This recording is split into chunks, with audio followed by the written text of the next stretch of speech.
Welcome, guys, to the first edition of Launching Shit Live LSL with friend Mat Pagani, aka the matpag.com. I'm gonna buy him this domain for his birthday. Um, we on this podcast are discussing wild business ideas, and ideally, we would launch it live. So we would share a screen, and discuss about the screen. By the way, I discovered that Zoom increases by 3x the quality. So I'm not sharing my screen, but yeah, I have a bunch of ideas here, and the first we could discuss today that me and Matt could discuss would be livekatons.com. But before we do, Matt, can you introduce yourself and tell us what you're up to nowadays? Thanks, Charles. Don't buy my domain before I do, in case you're going to do it fast, man. Thanks everyone that's listening. I'm Matheus Pagani, CEO of Venture Miner. We're building some AI automations for product development, uh, building apps, building mobile apps, web applications, and now we started as a software factory, but now we are going for fully for AI product development. Right.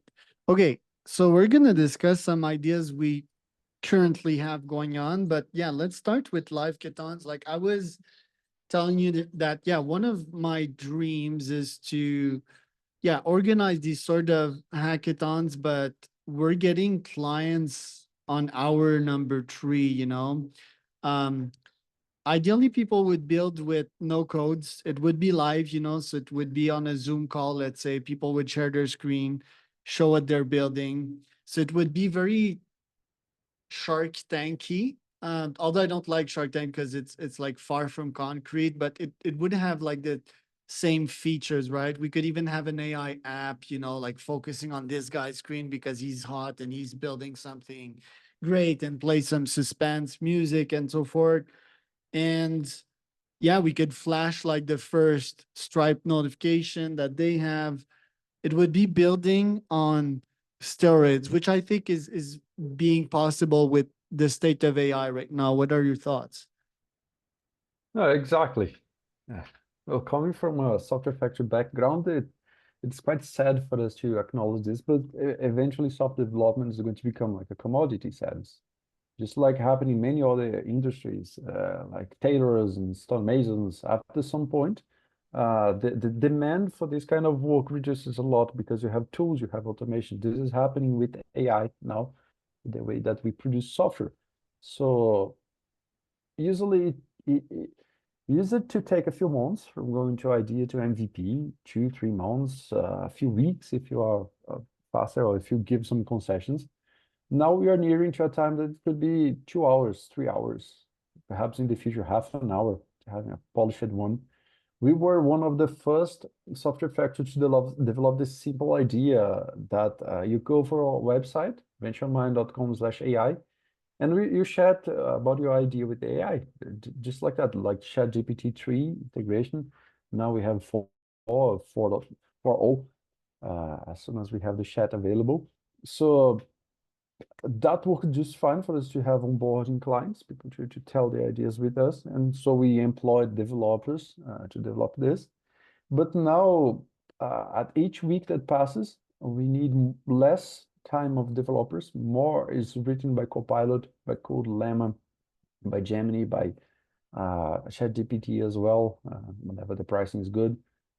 At some point, nowadays, 30 to 40%. At some point, it's going to be 90%, 95, 99. At this point, development is going to be no code. You tell what you want, the AI is going to build the Figma prototype, it's going to automate, it's going to populate it, it's going to present it in a much better way that you would do in half an hour or so. We have some prototypes like this already online, raising billion dollars valuations, and sooner or later this is going to be a reality. Right. So let's talk about the ideal version of that live Catan. Um, I guess like AI agents, right? Like it seems to be a very hard nut to crack, although it could be sort of solved from an ML perspective. Let's say that you film my screen right on a daily basis as a founder, as a CEO.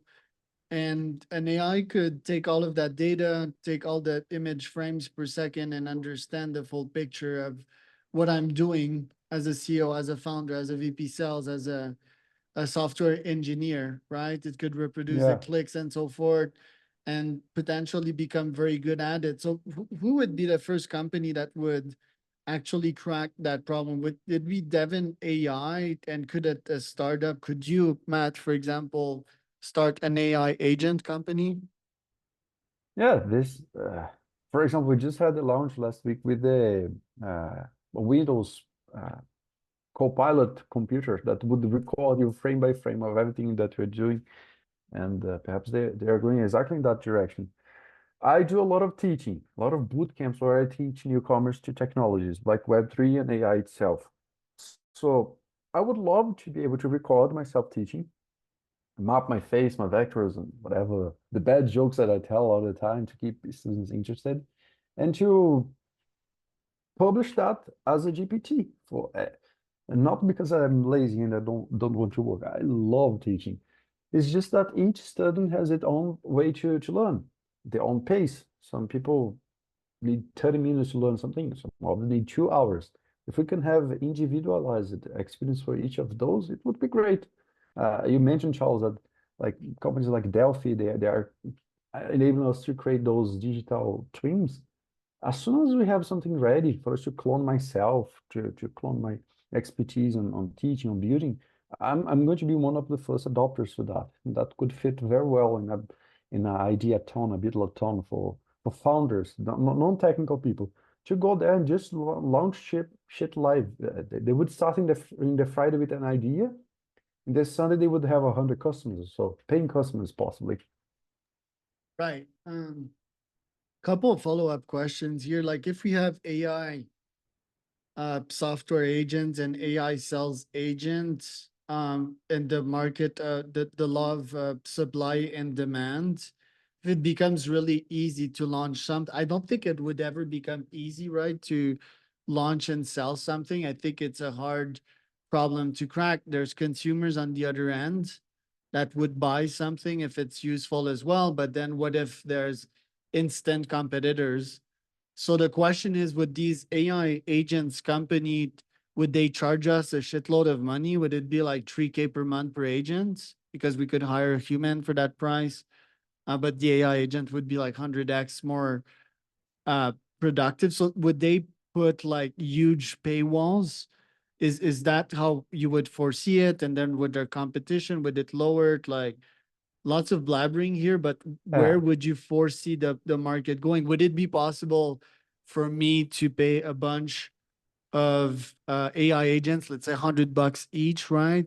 And get like 100 customers tomorrow and get very rich, or would there be barriers to that scale?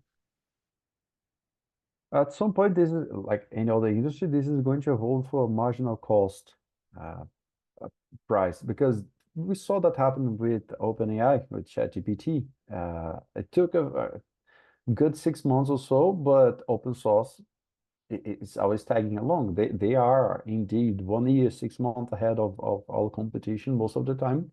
But if you wait 6 months, it's not that easy to convince a eager founder to wait 6 months, but you could stop paying those big bills and migrate to an open source or to an open source alternative very easily, very quickly. They are very interchangeable. We saw that happen with RAG pipelines, with the models itself, like Llama 3 just released it. We are seeing that with browser adoption, device adoption. So yes, they might charge a lot in the beginning for the first users, but eventually they are going to need to reduce margins or everyone's going to outsource, everyone's going to replace it to open source. So who would be the richest? Would it be the AI agent company, or would it be the early users like ourselves that would use and scale these AI agents to their full potential? Mm, good question. Every time we see this infrastructure application cycle, we have big winners in both. For example, for telecoms, we have big winners, but also Apple. and Microsoft and Meta now that were applications developed on top of infrastructure. So for me, it's much easier to foresee the application wave coming now. We do have a lot to evolve in the infrastructure part, but like OpenAI doesn't solve any problem from anyone. It enables all the business to solve these problems. So this is probably where people are going to get rich. Create an AI to solve a problem in food industry. Create an AI to solve a problem in sales. Create an AI to solve a problem in entertainment. Create an AI to solve a problem in whatever industry. These could be the big money givers that are also going to pay for the infrastructure players, of course, but these are actually the ones that are going to make a lot of money in the way I see it. And then on the commercialization part, because AI software engineer, whether they use code or no code, that OpenAI already has, coding machine. You can order GPT to code stuff quite easily. I think that part would be somewhat easy. There's also apps like Marbleism that are So trying to reproduce that. They're creating your app in literally 5 minutes. Ideally, it would be seconds. I'm pretty sure soon it will be. But on the sales front of things, I think cold email would be probably like the easiest and most scalable mechanism. Is like still the Wild West and it's still super scalable. Well, if I would try to commercialize an app on Facebook, I need to create my account. I need to have them approve the goddamn ad, which can take a day, sometimes. But yeah, it could pretty much be instant. What would that mean for consumers as well? Would it mean that they would get everything at their fingertips, and that the world would become immensely better if we have AI agent to build and sell for them? Would that be a world of superabundance? What are your thoughts on that? I don't know about like the operational part, those services and good that we're speaking about, but I see a big turning point in history on how we build apps and how we build things, because usually we build something and push to customers. And then we see if the customers like or not, A/B test, and then we go back to the factory and we change it and then we push again. For the first time in history, we are going to have a client requesting a feature that in 5 minutes can be done, can be A/B tested with all the clients and all. Imagine I'm using Uber and now I want to have a feature that I want to select pink cars only. There's no such feature there. I would ask this and the app would AI generate that feature for me and test if that's feasible or not. I don't know if this is going to happen this year, next decade, next century, but when we have that, the customer is going to be the owner of the product. We would merge the customer and the PO. And I honestly don't know what kind of madness this is going to become, but probably we're going to have a total revolution on how we have things, how we have application development at all. Right. So if you'd have the choice, would you actually start an AI agent company on the sales side of things, on the engineering side of things, or do you feel there's already a bunch of players in that game and the incumbents are Yeah. just too high? Well, definitely, there's a lot of players, but there's much more of niche of need for these kind of things than there are players. Yeah. It's the same thing of going back last century and say, hey, I want to start a motor company, an automobile company, because there is already Ford. And there are many different niches and many different spaces that you could operate. The most important part is having the customers and being able to execute and deliver. And when I say execute, for a lot of time, I heard this phrase thinking, you need to know how to execute. I was thinking you need to know how to build the app. But actually building the app is quite the easy part. Execution is like delivering. So having a lot of competitors that build this doesn't mean anything. Having competitors that are dominating the market, then it would be meaningful. And we don't have that. I speak about AI with people, with business hours, owners, with events and all. I don't see this mainstream. I see each 1,000 people with this kind of vision. And it could be that I am hallucinating and that we are speaking nonsense here, or could it be that this is not yet so spread, so mainstream, so it's not so visible for everyone in the industry.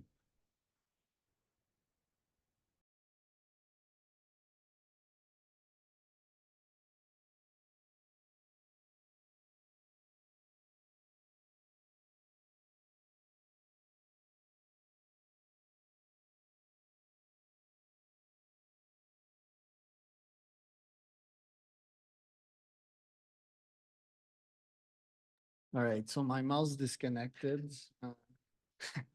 I'm just gonna keep on charging it. Um, okay, No yeah, I problem. like what you said. The Ford analogy, though, like if we study like car companies, a lot have gone like down, probably 95% of them since Ford's main innovation was not only thinking that cars could be better horses, but and while there were almost like no roads and this was an alien-ish concept. But yeah, also car manufacturing. Um, my main insight from the car industry, the main winners here, I guess the consumers, right? Other than the fact that cars kill a lot of people with security, but also CEOs. The Chrysler CEO in 1920-ish was paid 1 million a year, which is the equivalent to not 1 million a year. I think it was 120K, which is today's equivalent of 10 to 30 million a year. Back then, that's what he was paid. So, yeah, there was a great boom as well. The TAM wasn't established also. But regarding this, yeah, like I do think it's like the business that creates other businesses. It's the ultimate business that creates other businesses. And I guess that's like the main fantasy of serial entrepreneurs is to have a bunch of um, businesses, a portfolio of businesses that can scale. So I think that would be the ultimate tool here. But and yeah, like the paywall thing, still a relevant question. Now, just to finish off, I want to address a couple of business ideas that we had together. We have the Clutch GPT thing, which is reply for mailboxes with AI for people that either don't know how to write great replies and get results out of these, or for salespeople like me that are super busy with replies. But we also have a very interesting one, which is book GPT. A lot of people want to write books. Writing book is a headache, a massive headache. Um, for that reason, most people never want to write a book. Plus, it's super expensive, right? A ghostwriter is at least 40K a year. So tell us about that idea before we finish the pod here. Oh, that's nice. So, well, first outside attempt on the venture studio. Thank Charles for giving those opportunities because we saw closed niches that we could attack. The problem of scaling up our email replies. Charles has a ton on emails to answer, and he can't handle it all. And I have a few emails to answer, but I don't know how. So those two are customer uh, uh, ideal customer personas that we mapped on ourselves, and we built this app from it. It worked so well on the development pipeline and how we see that going forward that we started this second idea as well for the book write GPT. You import your LinkedIn data, your Twitter data, your YouTube videos as you would prefer. This would be a mass of information fed to the AI, and then you would ask the AI to compose a book out of it. What are the terms? What are the topics that you want to cover in your book? And then it's going to pick your tone, your typos, your references, your preferences. If you speak a lot about Harry Potter, if you speak a lot about politics, it might even include that in the way that you write your books. So, is this the kind of crazy idea that we are putting out? We are developing those in way less than 3 months already, not in 5 minutes, but in a middle term. And let's see how those hit the market. Yeah, books are still pretty interesting. We're almost at a stage though in which books are not cool anymore because everyone has them. I think we can juice out that idea pretty solid in the next like 1 year. To me personally, would be very intriguing for me to have books, bios, about all my posts. I think that's a modern way also to write a book. It's like mini micro posts and then ask an AI to piece it all together. I think also like once someone has their main book or the main couple of books, like let's say Gary Vaynerchuk has like 3 to 4 to 5 books. Well, they can have lead magnets, right? Lead magnets are still relevant, and I think will be relevant for quite a while, other than the big authoritarian books. So, yeah, cool idea. Thanks for coming on, Matt, today. Where can people find out more about you? Look at ventureminder.com. It's our venture studio. You can look me on LinkedIn, and soon you're going to see on matpag.com.